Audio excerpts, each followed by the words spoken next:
कभी भी करंट का झटका आपको दो बेसिक कंडीशंस के फुलफिल होने पर ही लगता है। तो क्या है ये कंडीशन, इसे समझते हैं। पहली कंडीशन होती है क्लोज सर्किट। करंट का फ्लो हमेशा क्लोज सर्किट में होता है। सर्किट टूट जाने या ब्रेक हो जाने पर करंट का फ्लो नहीं होता है। तो आप देख रहे हैं यहाँ पर एक क्लोज सर्किट है जिसमें एक बैटरी है, स्विच है और एक बल्ब है। यहाँ पर स्विच ऑन है। जैसे ही बैटरी को चालू करते हैं तो करंट यहाँ से जाता है, स्विच ऑन होने की वजह से करंट आगे बढ़ जाता है और बल्ब तक पहुँच जाता है, जिससे बल्ब जल जाता है और ये क्लोज सर्किट पूरी तरह से बन जाता है।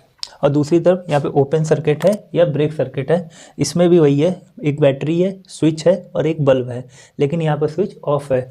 जब बैटरी को चालू करते हैं तो यहाँ से करंट जाता है, लेकिन स्विच ऑफ होने की वजह से बल्ब नहीं जलता है। तो इसे एक एग्जांपल से समझते हैं। आपके घर में कभी इलेक्ट्रिशियन आया होगा, आपने देखा होगा वो चालू लाइन में ही दो नंगे फेस वायर को हाथ से ही जोड़ देता है। ऐसा कैसे कर लेता है?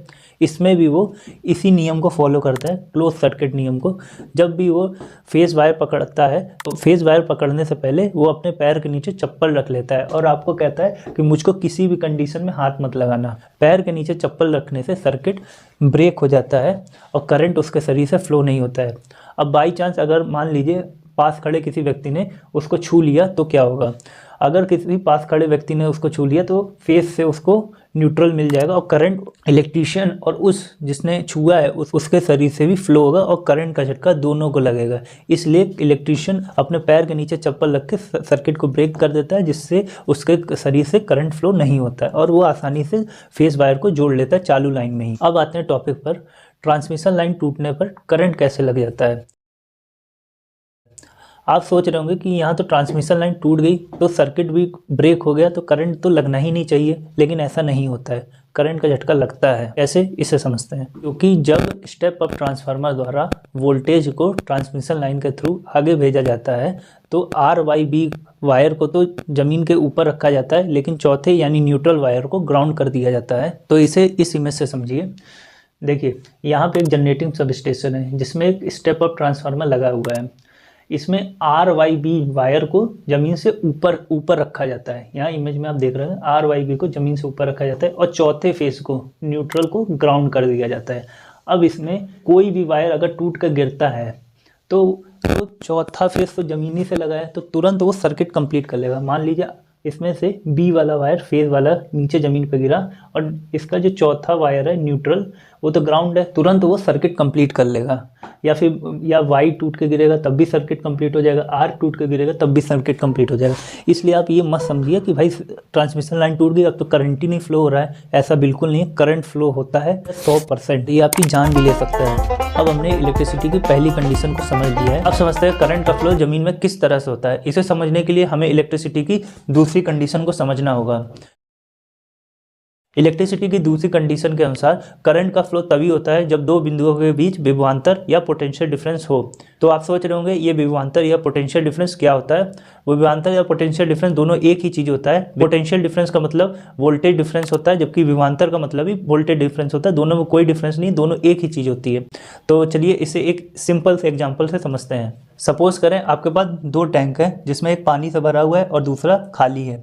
पानी को आप पोटेंशियल या विभव मान लें। अब इस अनुसार जिसमें पानी ज़्यादा होगा उसका पोटेंशियल हाई होना चाहिए और जिसमें पानी कम है उसका पोटेंशियल लो होना चाहिए। तो आप देख रहे हैं फुल टैंक का पोटेंशियल हाई है और एम्प्टी टैंक का पोटेंशियल लो है या जीरो है।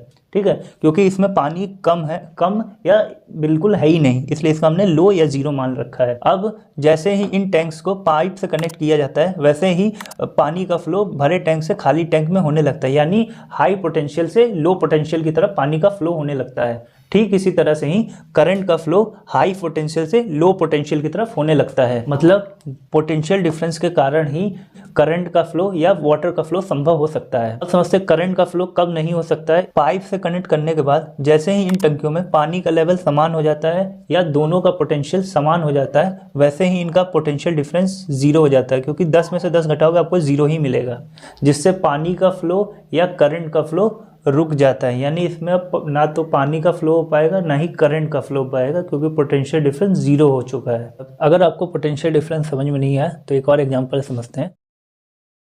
सपोज करें आपके पास एक 24 वोल्ट की बैटरी है।